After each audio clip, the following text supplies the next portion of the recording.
and welcome to the latest episode of Harmonious World. My name is Hilary Seabrook, and for this episode, I'm joined by Glenn Hartman from the New Orleans Klezmer All-Stars, who are back with their first album in about 10 years, and it's called Tipish, and what you're listening to now is the title track. And I hope you enjoy listening to some of this music and also my conversation with Glenn.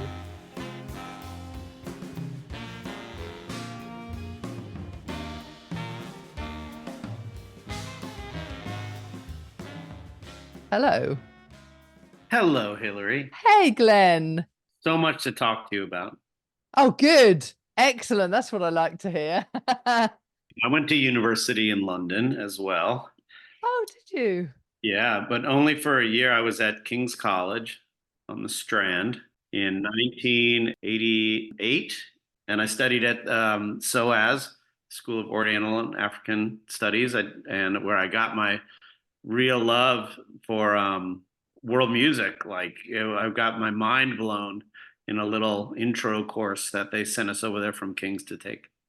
Wow, that sounds amazing. And that actually, I suppose, brings us nicely down to the New Orleans Klezmer All-Stars and this album, Tipish. Tipish. What does Tipish mean? Means typical. Oh, okay. Tipish. Yeah, I get that. Yeah, it's Tipish. But, there's some, there could be some humor about that. Some people think it means foolish, but really it means typical. There's something funny about it because in a way it's very typical for us to do this kind of genre busting, very modern, wild kind of klezmer music. So it is typical for us to push like this. But it's not very typical for klezmer bands. So in a way, it's not a Tipish klezmer album by any means, but it's a very Tipish Klezmer All-Stars album. Okay. Well, that's what matters, that it's Tipish for you. Yes. That's fantastic. Right. So tell me a little bit about when it was recorded. It was recorded over 2 short days in November, and we recorded it November of what year is it? It's November of 2023, I guess it was. Are we in 2024 now? And it was recorded very quickly. We worked very hard on the music beforehand so that we were able to play it all without just play it all, which is kind of rare for recording these days, especially music as complex as this. Yeah. Especially that it requires so much feel, interplayer interaction, group and collective improvisation. So we recorded it in a theater in New Orleans, but an old theater called the Happy Land Theater, and we were standing on the floor in a circle with no headphones on and no monitors, really, just listening to each other and crushing it out, which is not that easy with electric bass and electric guitar and drums. So, but it worked great. Yeah, well, it did. It's a fabulous album. Who composed all these tracks? Most of them were composed by Jonathan Freilich. Freilich is the name of a klezmer dance, so he is a very klezmer name, Mr. Freilich does. So it's like calling someone, like Johnny Irish Jig or something. But he so Freilich, Jonathan wrote a lot of the music. Jonathan is a great composer. He's written some operas, and he has a real knack for writing for us. And he wrote some incredible music for it. 2 pieces he and I wrote together. Those 2 came by me having an idea and him helping me finish it. One I wrote alone, which is a rollicking number called the Detox Hora. Detoxification is very au courant these days. I don't know if you're into intermittent fasting or yeah, all of that. everyone's on the cleanse. So I thought it was kind of appropriate. The Detox Horror we're all doing these days, and then and that's it. There's a couple traditional songs that we've reworked. One is actually a lullaby from the Holocaust called "The Lonely Child," and one is a Hasidic melody called uh, Reb Leivik's Nigun. So. Oh, right. Right. At this point, I'd like to play a bit of Detox Horror.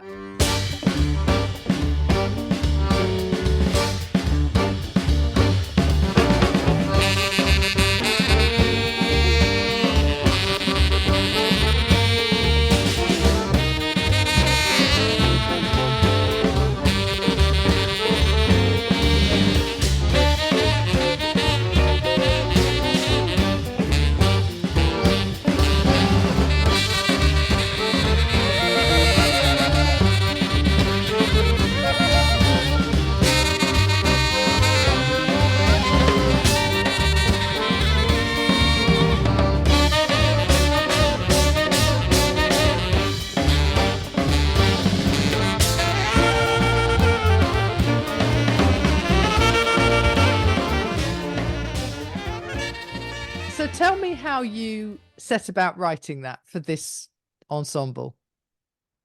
Well, I don't remember. I think I just came up with the idea. Basically, what it is it's a blues, but we're doing a blues, and I'm playing it in three. But the way that that a Romanian hora is played is it's a three where they're kind of the two's there, but you're not doing the accent on the two like you would in a regular waltz. In a regular waltz, you'd go cha cha cha cha, and this is going 3-1, 3-1, 3-1, 3-1, and I swing it really hard, so it ends up like bum bump gung gung gung gung gung gung gung, almost like a 6/8. It comes out like a strange two, a very behind the beat two, which is a very New Orleans thing. And then I just wanted like an over the top energy thing that allowed. We have such great improvisers. I wanted just a great way. I wanted a template for the band to be able to blow. So every person could solo. They could rip through. So getting their energy out, and that's kind of what we ended up with. So we packed, I think, six solos into this teeny little song. Yeah. That's great though, isn't it? Because that gives everybody a sort of chance to have a go. Yeah, and then when we're doing it live, of course, we just stretch it as long as we want and let it go. Yeah. Yeah. Brilliant. So how long has the group been together? The band has been together since 1991, 33 years. Wow. So, and Jonathan and I have been there together that long.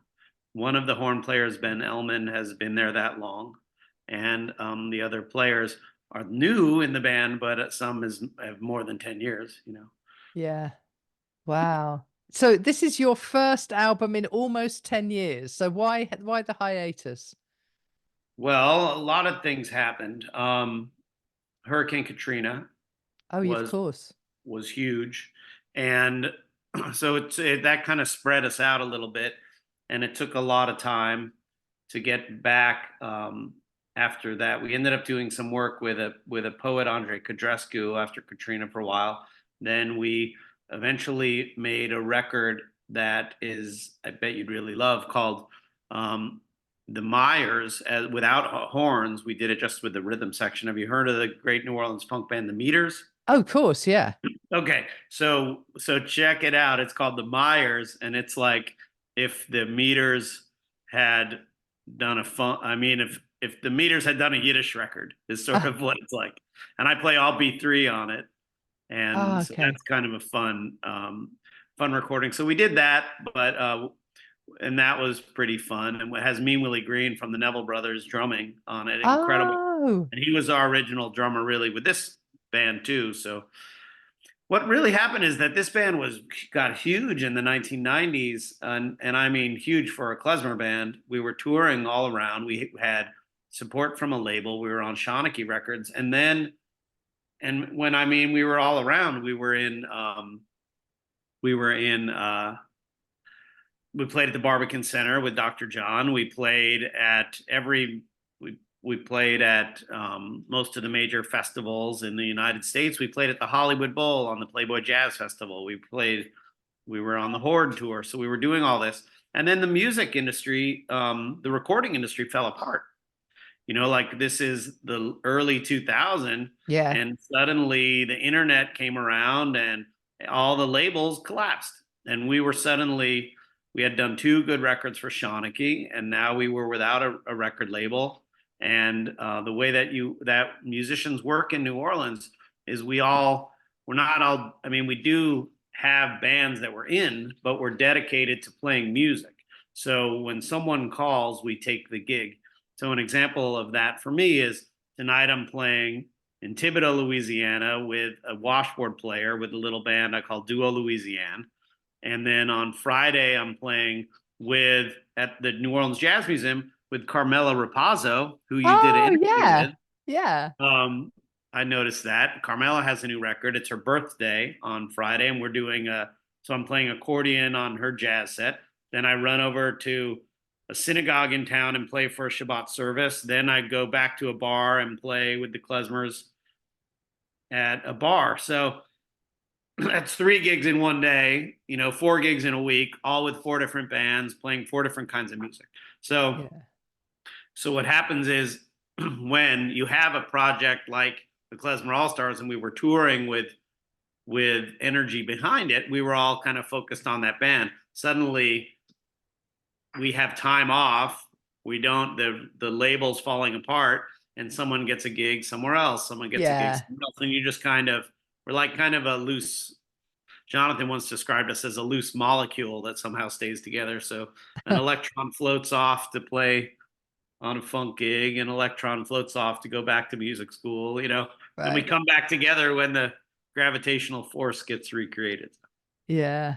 I mean, I think there have been various points in popular music where, things like all of a sudden the internet happened and record labels really didn't know what to do with that. And they didn't know how to deal with the economics of that and how to share music while making money for the artists. And, and it all changed, didn't it, in the early 2000s? It really did, but there wasn't a lot of money to be made for the artists No, before the no, internet. that's true. I'd like to say, especially for a band like us that was Right. really in that. I mean, we did really well, but we always made our money on mostly on touring. So we're hoping that with this, all of the energy and the great response we're getting to this record, that we can go back out and tour. So Yeah. I'm coming to Great Britain this summer. I'm playing in Hastings and in July at a Oh, are pub. you? At a pub in July? Which pub are you playing at and when? I don't know. Okay. I don't know the name of the pub, but how hard could it be if you come to Hastings looking for me on that day? I'm sure you'll find me. Absolutely. It's on July 10th, Wednesday, July 10th. Oh, well, I will check that out. And that's you with somebody else, It's me. presumably. I have some friends in Hastings who are musicians, and they invited me to come. And so I'm just gonna come and play, and it'll be me with my accordion, and they'll be backing me up. I'll do a bunch of solo stuff. We'll How be throwing it lovely. down. Yeah. Oh, Glenn, that sounds really interesting. That's brilliant. I should definitely put that up on my website as well. So Well, I'll email you the name. yeah, great, fantastic. Thank you. So and then my question was going to be, what does the future hold for the Klezmer All Stars? Total world domination, Of and course. and through that, world peace. Yeah, great. I'm all for that. So look for that coming to you in next year. Yeah, our dream is, we're in this for the moments, not the money. We it's great to make money. We love to connect with people. I think of it as a spiritual practice, sharing music, sharing information through sound.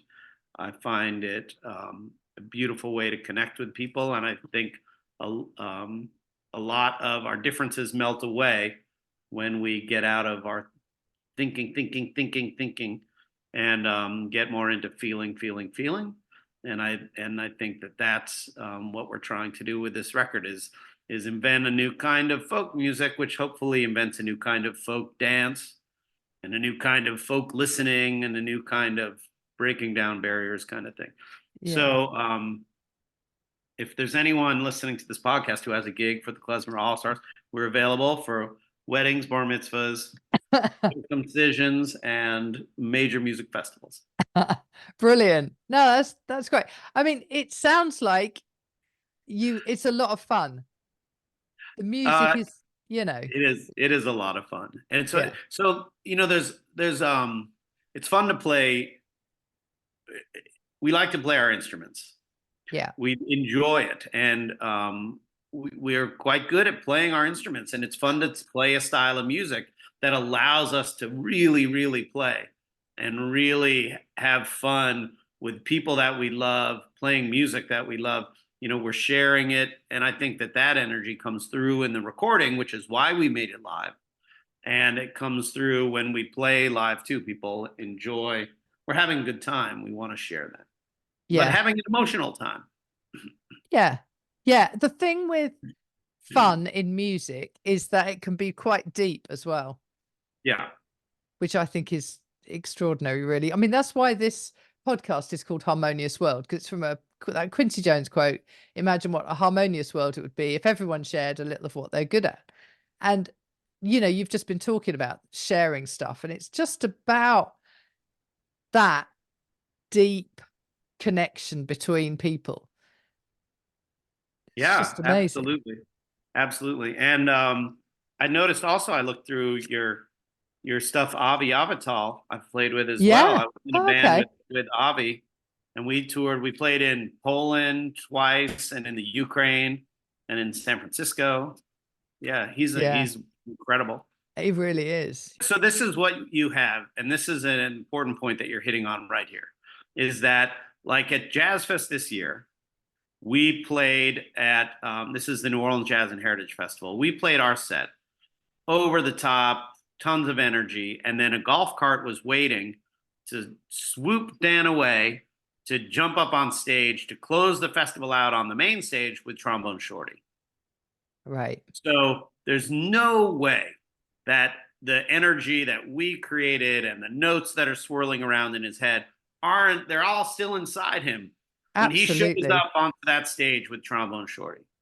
Okay, Yeah. so there's an exchange of energy that he brought from us and brought over there. And this is happening in New Orleans all the time. He'll play a Trombone Shorty gig and then show up on a Klezmer All Stars gig. Yeah. All of that musical information, all of that energy, dragging a few people with him as well, like whatever it is. Yeah. This is all of us are doing this. We're playing in Absolutely. multiple bands. And so it just creates what I'm saying is it's an organic sharing, right? Yeah. It's an organic harmony to go with your theme of harmonious. Yeah. Right. And we're all looking for the same, we're looking to connect. We're like, the goal is ultimately the same. It's not like I have a different goal when I'm playing with a different band. I'm still trying to express myself as best as possible through the medium that I'm being handed at that moment. And and so it's this band is really interesting that way, because I think people look at it and they hear the name and they hear klezmer, whatever it is, and they already start making assumptions. Right. And like some people say, oh, I thought it'd be more New Orleans. Some people say, oh, I thought it'd be more Jewish. Oh, I thought it'd be, well, why did you think it'd be anything? Yeah, absolutely. Yeah. And So I think we did a really beautiful job with just making beautiful music on this recording. Absolutely. And it's very Tipish. Yeah. I hope you enjoyed listening to that conversation with me and Glenn. And I'm only sorry that I didn't make it over to Hastings for his gig in July. What you're listening to now is Amarim, which is also from Tipish, with the New Orleans Klezmer All Stars. It's just a wonderful album. You really should try and listen to it if you can. Thank you for joining me once more for Harmonious World, and enjoy a little bit more of this.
Thank you for listening to the latest episode of Harmonious World. My name is Hilary Seabrook, and it's a great delight to bring this series of discussions with musicians and composers and writers and all sorts of people to you. Obviously, there's no point in having a podcast if people aren't listening, and I'm very grateful to my listeners for doing so. Thanks also to Joe English for composing and performing this new theme tune. So wherever you get your podcast, you can leave a review. You can share this with your friends and family, either as a link or on social media and that sort of thing. I'd be really grateful for that. Don't forget that you can subscribe now. There's a link wherever you get your podcasts. So have a great week, and please remember why I started this, which is just to try and make the world a little more harmonious. Thanks for listening to Harmonious World.